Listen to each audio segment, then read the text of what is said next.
اعتکاف سے نکلنے والے کو پھول کا ہار پہنانا، اعتکاف کے بعد جب لوگ گھروں کو جاتے ہیں تو لوگ ان کو پھولوں کے ہار ڈالتے ہیں، اس بارے میں کیا حکم ہے؟ ولی الرحمن، یہ بھی ناپ عجیب سی حرکت ہے، کوئی حلال حرام کا مسئلہ نہیں ہے، بس تھوڑی نامناسب سی بچکانہ سی حرکت لگتی ہے۔ اعتکاف کر کے آ رہا ہے اس کو بس سلام کریں، مبارکباد بھی دے سکتے ہیں، بھائی اللہ آپ کو اللہ نے قبول کیا، اب تشریف رکھیں، بس اپنی نارمل روٹین شروع کریں اور گناہوں سے پاک زندگی گزاریں، اتنا کافی ہے۔ پھولوں کا ہار پہنانا یہ ناپسندیدہ اور قبیح رسم ہے، میں حرام کی بات نہیں کر رہا، ناپسندیدہ ہے۔ بہرحال شوہر اور بچے الگ الگ ملک میں ہوں تو صدقہ فطر کیسے دیں گے؟ دوسرے ملک میں مقیم افراد اپنی اہلیہ اور بچوں کا صدقہ فطر کس قیمت کے حساب سے دیں گے؟ انور شاہ،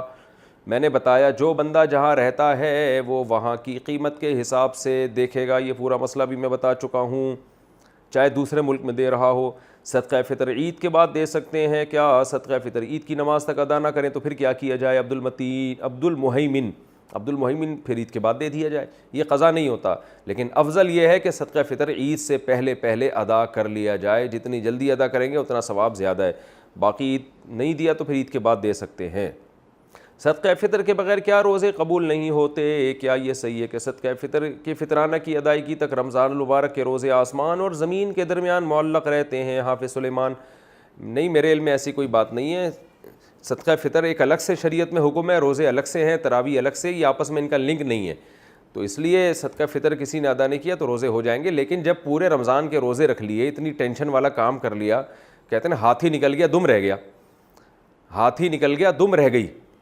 تو جب رمضان کے اس نے اتنا ٹف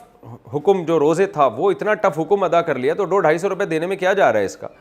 تو دے صدقہ فطر بھی، تاکہ پورے رمضان کی جو جتنے بھی شرعی حکام ہیں وہ اس کو یہ پائے تکمیل تک پہنچا دے۔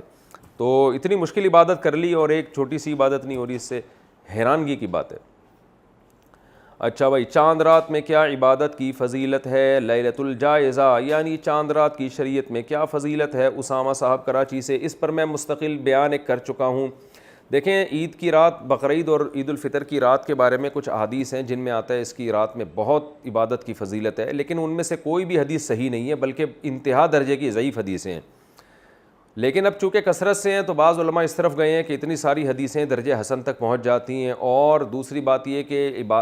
فضائل میں ضعیف حدیثیں بھی چلتی ہیں، تو اس لیے بہت سے علماء اس طرف گئے ہیں کہ بھئی اس رات میں عبادت کرنی چاہیے، عید کی رات اور بقرعید کی رات میں یہ فضیلت کی رات ہے، لیکن بعض محققین اس طرف گئے ہیں کہ ایک تو روایتوں میں ذوف بہت زیادہ ہے، دوسرا وہ قیاس کے بھی خلاف ہیں۔ قیاس کے خلاف اس لیے ہیں کہ دیکھیں، شریعت کا ایک حکم، شریعت کا ایک مزاج یہ ہے کہ جیسے ہی سورج غروب ہوتا ہے اسلام کہتا ہے افطار میں جلدی کرو، کیوں کہ اب روزے کا ٹائم ختم ہو گیا۔ اسی طرح جیسے ہی چاند نظر آیا تراویح ختم،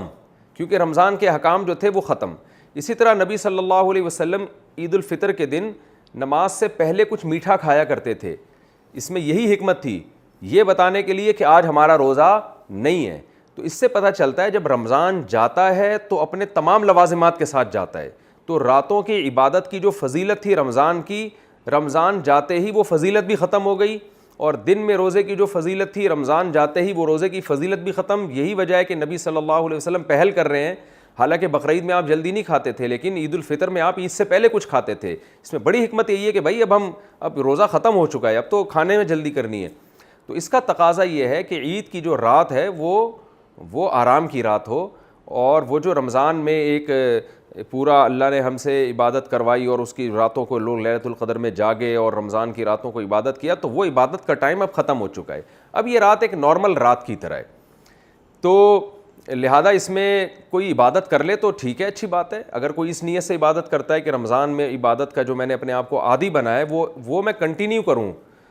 تاکہ میری عادت نہ چھوٹے، تو اس نیت سے اگر کوئی عبادت کرتا ہے تو ٹھیک ہے، لیکن ہماری رائے یہی ہے کہ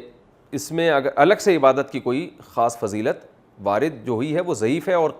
قیاس کے بھی خلاف ہے۔ تو اور ویسے بھی آپ خود سوچیں نا کہ اگر رمضان عید کی راتوں کو عبادت کریں گے لوگ، اتنی فضیلت کی رات ہے تو ظاہر ہے زیادہ جاگیں گے پھر اس میں، تو پھر عید کا دن کیسے منائیں گے؟ یعنی عید تو اسلام میں صبح شروع ہوتی ہے نا، صبح اگر آپ تھکے تھکے ہوں گے تو وہ عید کا دن تو آپ کا وہ تھکاوٹ میں گزرے گا پھر، تو یہ سب چیزیں کہ یعنی ایک اشکالات ہوتے ہیں اس قول پر جو یہ کہتے ہیں کہ عیدین کی راتوں میں عبادت کرنی چاہیے۔ تو اسلام میں دن جو ہے رات جو ہے وہ دن کے تابع ہوتی ہے. تو روزے کے دن میں،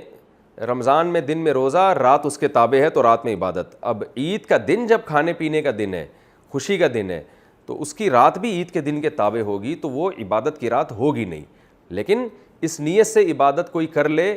کہ میں نے رمضان میں جو تہجد کی عادت ڈالی ہے وہ عادت مجھ سے چھوٹے نہیں، تو اس نیت سے اگر کوئی رات کو عبادت کرتا ہے تو نہ صرف جائز بلکہ ثواب ہے. تو پھر اس میں عید کی رات نہیں، پھر اگلے دن بھی کرے، اگلے دن بھی کرے، تاکہ یہ عادت جو اس کو عبادت کی پڑی ہے کنٹینیو رہے. تو کنٹینیو رکھنے کے لیے اگر کوئی عبادت کرتا ہے تو بہت اچھی بات ہے. لیکن ہماری رائے یہی ہے کہ عیدین کی رات میں الگ سے کوئی فضیلت ثابت نہیں ہے. بہرحال دوسری طرف بھی علماء ہیں، تو جب علماء میں اختلاف ہوتا ہے کسی مسئلے میں تو جس عالم کی بات، جس پہ زیادہ اعتماد ہو اس کی بات کو لے لینا چاہیے، دوسرے پہ رد نہیں کرنا چاہیے.